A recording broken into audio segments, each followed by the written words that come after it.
The idea that history is cyclical is not new.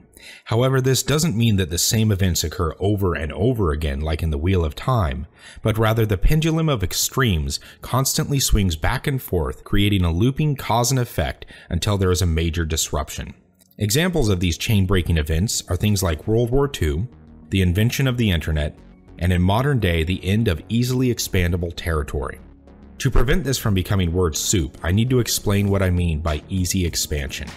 Throughout history, it was not only acceptable but praised to carve out new territory from weaker or seemingly less developed people. Expansionary pressures and exclusionary tendencies tended to push extremists or radicals away from centers of power and eventually allow the development of wilderness and the growth of that civilization. But if this natural self-selection or dissatisfied citizens are prevented from leaving by poverty or technology, there will be a boiler pressure effect resulting in an explosion of tyrannical behavior. An example of this would be the French Revolution. Not only did the aristocracy become more tyrannical, the people who took power during the revolution were even worse. A lot of people underestimate just how horrific the French Revolution was. The streets literally ran red with blood of men, women, and children, all killed simply because of their bloodlines. We have a word for that today: genocide. And yes, genocide based on class, just like ethnicity or religion, is still a form of genocide. Once in power, the revolutionaries began to devour their own.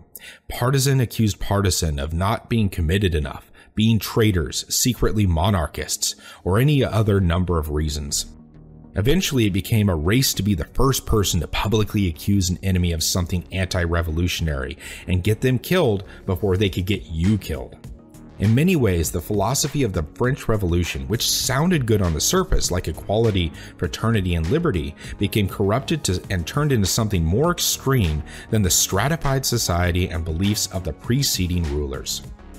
Social revolutions can easily get out of hand and start to devour their own in a misguided attempt to ensure that their movement succeeds. In doing so, they almost always cause a radical reaction in the other direction. For the French, this was Napoleon. There are a number of historical factors that led to this situation, but I believe a major contributor was the fact that the French had less access and were less culturally disposed to migrate and colonize the New World. I do not think this is a coincidence that the English, who were far more willing to settle, not just colonize, new territory, were able to achieve a far greater governmental cohesion through some of the most turbulent centuries in human history. The main point here is that the English had far more accessible and usable release valve than the French. A proper release valve makes it far harder for governments to clamp down on populations because they know if the social or economic pressure becomes too great, people will start to leave for the New World en masse. During the Cold War and shortly after, the United States functioned as this release valve because it was substantially more free than many of the countries in the world.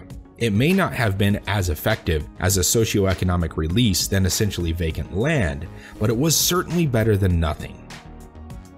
In modern day, we are seeing every country become more controlling. In England and Canada, you can be jailed for tweets. Bureaucracy is at an all-time high. There's rioting in the streets, and people rioting want more government, not less. This is an insane situation that is self-perpetuating and exponential. Governments try to solve this by taking more control, passing more legislation, more taxes, more programs, more spending, more, without ever giving any thought to what this does to individual freedom and individual rights. Here is the problem. You can't improve the collective by sacrificing the rights of the individual, because the collective doesn't exist. There are only billions of individuals. If you prioritize the collective, you are prioritizing what economists call the aggregate, a mythical everyman, an average of everything and everyone that doesn't actually represent anyone.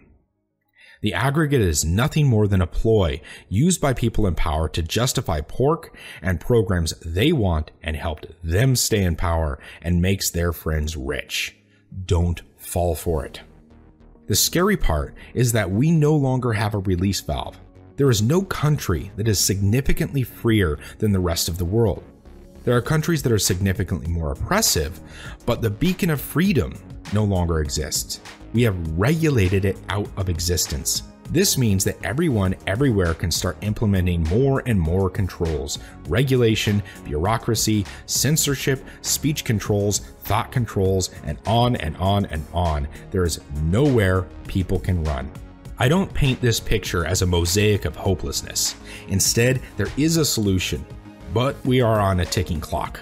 There are some fantastic developments in warp theory and faster than light drive. If we can unlock not just achievable, but accessible faster than light travel before the oppressive system on Earth gets out of hand, we might actually be able to avoid tyranny on Earth reaching critical mass.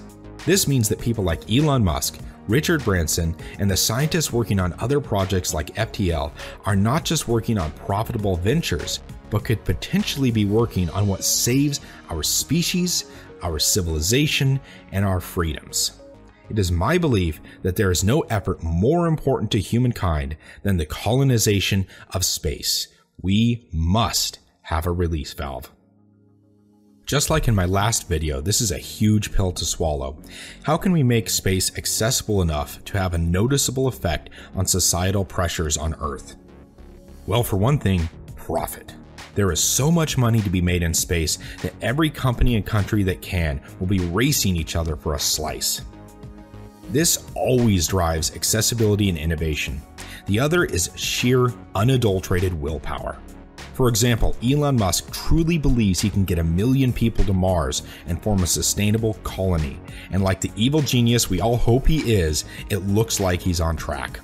Getting to the New World on a sailing ship was a terrifying and dangerous thing to do. I think that even with all the dangers of space, fewer people will die in the attempt to colonize Mars than did on the journey to the New World. All that is required is determination.